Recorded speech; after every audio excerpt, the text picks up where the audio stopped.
Hello, and welcome to Family Folktales from the Nashville Public Library. I'm Susan Poulter, a librarian at the Main Library. Today's story is Little One Eye, Little Two Eyes, and Little Three Eyes from Andrew Lang's Green Fairy Book.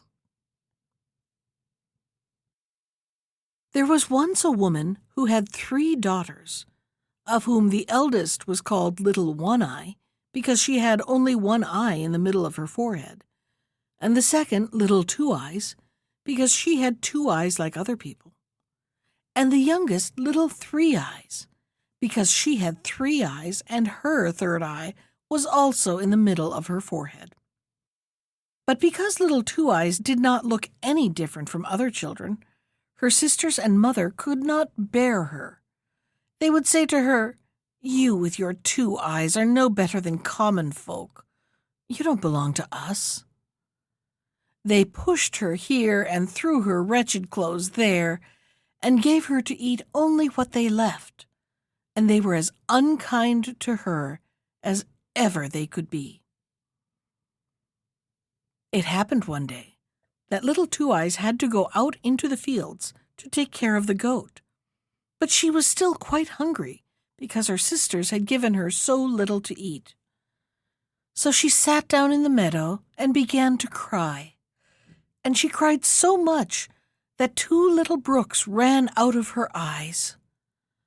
But when she looked up once in her grief, there stood a woman beside her who asked, "Little Two Eyes, what are you crying for?" Little Two Eyes answered, "Have I not reason to cry? Because I have 2 eyes like other people. My sisters and my mother cannot bear me. They push me out of one corner into another, and give me nothing to eat except what they leave. Today they have given me so little that I am still quite hungry." Then the wise woman said, "Little Two Eyes, dry your eyes, and I will tell you something so that you need never be hungry again. Only say to your goat, 'Little goat, bleat, little table appear,' and a beautifully spread table will stand before you with the most delicious food on it, so that you can eat as much as you want. And when you have had enough and don't want the little table any more, you have only to say, 'Little goat, bleat, little table away,' and then it will vanish." Then the wise woman went away.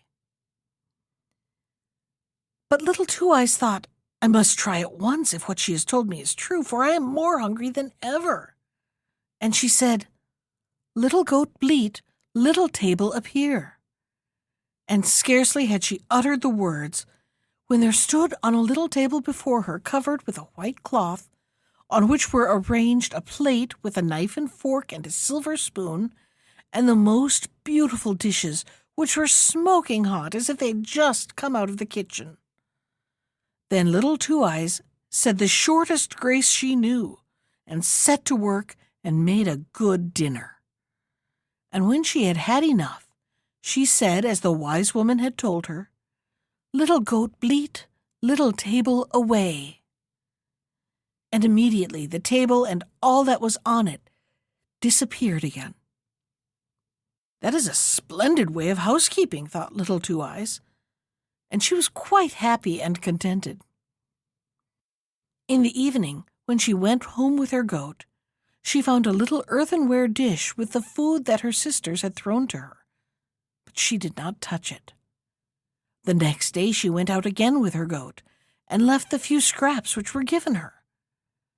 The first and second times her sisters did not notice this, but when it happened continually, they remarked it, and said, "Something is the matter with Little Two Eyes, for she always leaves her food now, and she used to gobble up all that was given her.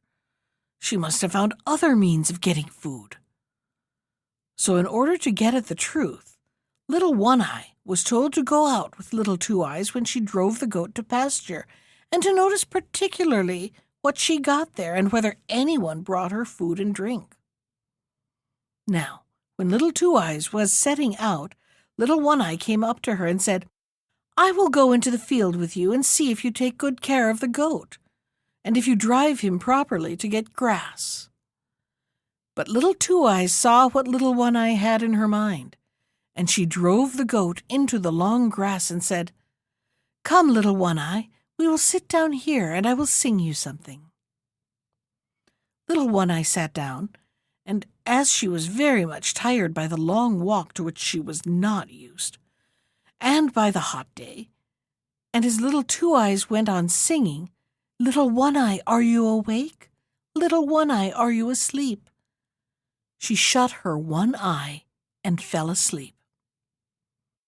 When little Two Eyes saw that little One Eye was asleep and could find out nothing, she said, "Little goat, bleat, little table, appear," and sat down at her table and ate and drank as much as she wanted.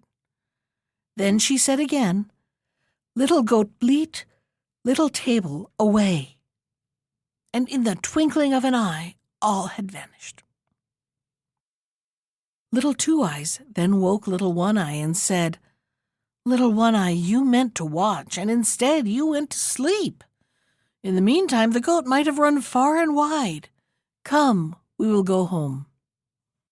So they went home, and little Two Eyes again left her little dish untouched, and little One Eye could not tell her mother why she would not eat, and as an excuse said, "I was so sleepy out of doors."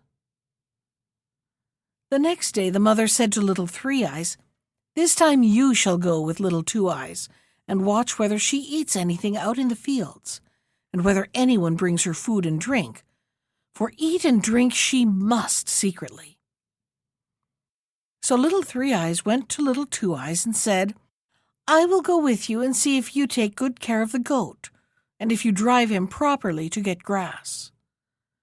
But little Two Eyes knew what little Three Eyes had in her mind, and she drove the goat out into the tall grass and said, "We will sit down here, little Three Eyes, and I will sing you something." Little Three Eyes sat down. She was tired by the walk and the hot day, and little Two Eyes sang the same little song again. "Little Three Eyes, are you awake?" But instead of singing as she ought to have done, "Little Three Eyes, are you asleep?"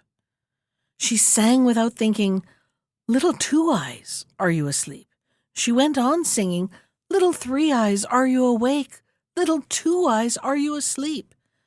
So that the two eyes of little Three Eyes fell asleep, but the third, which was not spoken to in the rhyme, did not fall asleep. Of course, little Three Eyes shut that eye, also out of cunning, to look as if she were asleep, but it was blinking and she could see everything quite well. And when little Two Eyes thought that little Three Eyes was sound asleep, she said her rhyme, "Little goat, bleat, little table, appear," and ate and drank to her heart's content, and then made the table go away again by saying, "Little goat, bleat, little table, away." But little Three Eyes had seen everything. Then little Two Eyes came to her and woke her and said, "Well, little Three Eyes, have you been asleep? You watch well. Come, we will go home." When they reached home, little Two Eyes did not eat again, and little Three Eyes said to the mother, "I know now why that proud thing eats nothing. When she says to the goat in the field, 'Little goat, bleat, little table, appear,' a table stands before her, spread with the best food, much better than what we have. And when she has had enough, she says, 'Little goat, bleat, little table, away,' and everything disappears again. I saw it all exactly. She made 2 of my eyes go to sleep with a little rhyme, but the one in my forehead remained awake, luckily." Then the envious mother cried out, "Will you fare better than we do? You shall not have the chance to do so again." And she fetched a knife and killed the goat.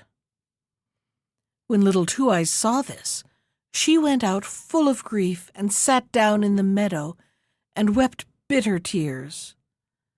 Then again the wise woman stood before her and said, "Little Two Eyes, what are you crying for?" "Have I not reason to cry?" she answered. "The goat, which when I said the little rhyme spread the table so beautifully. My mother has killed, and now I must suffer hunger and want again."